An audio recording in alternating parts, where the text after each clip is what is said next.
is going on, everybody? Back at it again with another YouTube video. And as you could tell by the hat and partially the shirt, I'll be talking about the Philadelphia Eagles a little bit today. Tomorrow, maybe after this one, I'll make a Sixers video, but most likely tomorrow there will be a Sixers video. But before I get into all that, if you are new to the channel and you love Philadelphia sports, you know, the teams behind me right here, the Sixers, the Eagles, the Phillies, the Flyers, and the Philadelphia Union. If you like any of those teams, you like a good rivalry, you know, or you just like keeping up with other sports franchises, well, I cover all 5 teams here on my channel, all 5 Philadelphia sports. Yes, my name is 4for4 Philly Fan. Maybe I'll change it. I'm thinking about changing it at 1K, 5for5, but I'm not too sure yet. That will just come whenever it does. But if you are new to the channel and you like any of these teams, like a rivalry or anything like that, make sure to subscribe to the channel. It's very much appreciated. And we are also on the road to 1,000 subscribers. We are less than 145 away, so it's definitely appreciated if you do hit that subscribe button, along with that like button, comment down below, whatever. But the Eagles play the Giants this week. And, you know, today there was a positive test on the Eagles coaching staff. And, you know, they closed down the NovaCare Center and they now have to go remote training. They now have to go remote for the rest of the week. You know, they're going to have to get tested even more than they usually do. And who knows if this game will be played on Sunday. Who will be in on Sunday, I don't know yet. I mean, we don't have all the details on that yet. Obviously, we just know that it was a part of the coaching staff that has the positive test on the team. But we play the Giants this week, Sunday in MetLife Stadium.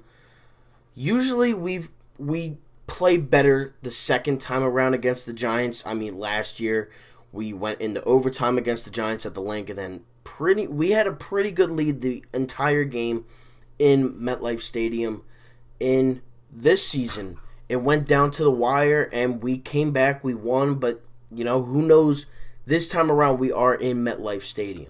The good news is that this time around, and the time that we just played them a couple weeks ago, we didn't have a few key players on this team.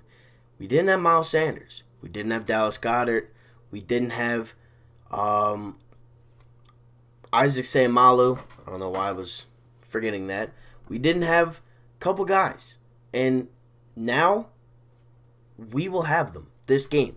This upcoming Sunday, it's looking like Miles Sanders, Isaac Seumalo, Alshon Jeffrey will be back. And Dallas Goedert obviously played last week. Zach Ertz is probably going to be out for this week. Haven't heard anything on him, but I'm sure he'll be back next week or the week after that. But, you know, we have a pretty tough second half of the year schedule. Now, we are 3-4-1 at the midway point in the season, and we play the Giants, then we play the Browns, then Seattle, then the Saints, then the Packers, the Cardinals, the Cowboys, and the football team. That is our remaining schedule. Not in order, but that is our remaining schedule. And, you know, we're just now getting healthy, so I definitely want to see how it looks, how this offense, how Carson, Wentz, and Doug Peterson adapt to the new player, the players being back, because they struggle. They have struggled a lot, both of them, in their own ways. I mean, Carson with his turnover issues and not just throwing the ball out of bounds. And Doug Peterson has been pretty horrific all year long with his play calling. You know, he's just been getting Wentz destroyed out there. And, you know, it's really, you can't really do much about it if you're an Eagles fan. You just kind of got to sit there and watch. And, you know, we'll probably end up winning this division, as crazy as that sounds, at 3-4-1. But to me personally, we are the best team in this division left. The football team just lost Kyle Allen, probably for the season. Alex Smith is back in at quarterback. And if we beat the Giants this weekend, I really can't see anybody else beating us The Cowboys aren't going to beat us, and I don't think the football team beats us at the end of the season because we play them week 16 and week 17. But I don't know. I mean, we're just going to have to wait and see. But I'm definitely pretty excited for this weekend, knowing that we haven't lost in the Saquon Barkley era in New York. We haven't lost to them once since Saquon Barkley has been drafted by them a couple years back. So knock on wood that we can get the win this weekend. There's definitely going to be a lot more Eagles videos and content out this week, as there usually is. Just getting healthy is a big main reason why I'm making this video. And there was also something brought up to my attention today that Brett Favre was talking pretty highly on Nick Foles, saying that the Eagles should have kept Nick Foles over Carson Wentz. And I know a lot of you probably agree with Favre. To me, no, I don't agree with that.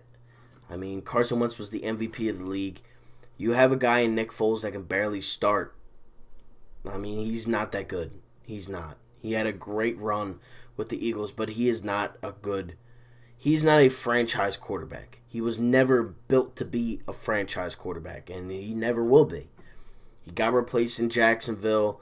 He barely played on the Chiefs. He didn't play on the Rams. He got replaced, and now he's on the Bears, and he has struggled. They have struggled. The Bears have struggled.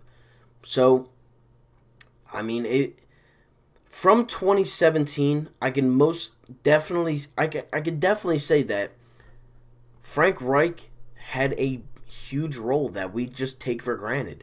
Kind of like the Jimmy Butler thing. He was the leader of this team. He was the voice of this team. He made Joel Embiid and Ben Simmons better.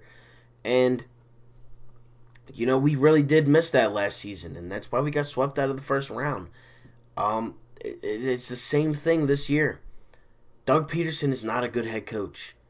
He's not. I hate to say it, but he's not a good head coach. He has a Super Bowl, but again, the Eagles had a magical run. They had an underdog story to tell for the rest of, our lives. But can you honestly say that Doug Peterson is a good coach since that Super Bowl? I can't. I mean, the very next season, I could see a lot of flaws in Doug Peterson's play calling ability, and now he's just refusing to hire an offensive coordinator. It makes no sense. You can't do it, Doug. Give it up, dude. And, every interview this guy has, every press conference, it's, oh, well, I when I played quarterback, when I did this, when I did that. We don't care, Doug. We don't. I don't care what you did on the bench because you didn't play. I mean, Nick Foles, maybe he's a system guy. Maybe he works better in the Eagles system. Maybe he works better just being in Philadelphia. I don't know. But right now, you can't tell me that Carson Wentz and Nick Foles are both having great years, because they're not. Nick Foles replaced a guy in Mitchell Trubisky who just isn't that good. He's not. He overthrows it, he underthrows it, he turns it over a lot. But at least with Carson, you saw his highest potential. But that highest potential was with Frank Reich. And we are missing him tremendously. Especially this season, especially last season, especially the year before. It sucks that he's not here. It really does, because I think this team would be a lot better if he was the head coach instead of Doug Peterson. And I know they were never going to do that because Doug Peterson has won a Super Bowl. Howie Roseman has. They won Super Bowl. They won a Super Bowl together. But I think those guys are the problem, personally. I don't think Howie Roseman does his job to get players here for Carson Wentz. I mean, just look at what Brashad Perryman did just last night. Now he's on the Jets. Imagine you put him on a good quarterback. I mean, you had your chance. They had many chances to get good wide receivers, good linebackers, and they passed up on them in the draft, and they drafted a backup quarterback for I guess the future. I don't even know what you can really call them right now, but it doesn't make sense. The draft pick still blows my mind to this day. considering the needs that you needed in the other spots. You needed to fill holes, and you just drafted a guy that would never fill a hole. He's not going to be better than Carson Wentz. He's not. I've seen him play. He's not going to be better than Carson Wentz. But with that being said, thank you all so much for watching. Again, if you are new to the channel and you like any of the 5 teams behind me, Phillies, Eagles, Sixers, Flyers, and the Union, make sure to leave a subscribe. It definitely is appreciated. Thank you all so much for watching. Like, comment, and subscribe. And I'm out. Peace. Sixers video tomorrow covering the jerseys and our draft selection. So be on the lookout for that. Turn on the bell if you haven't already. Peace.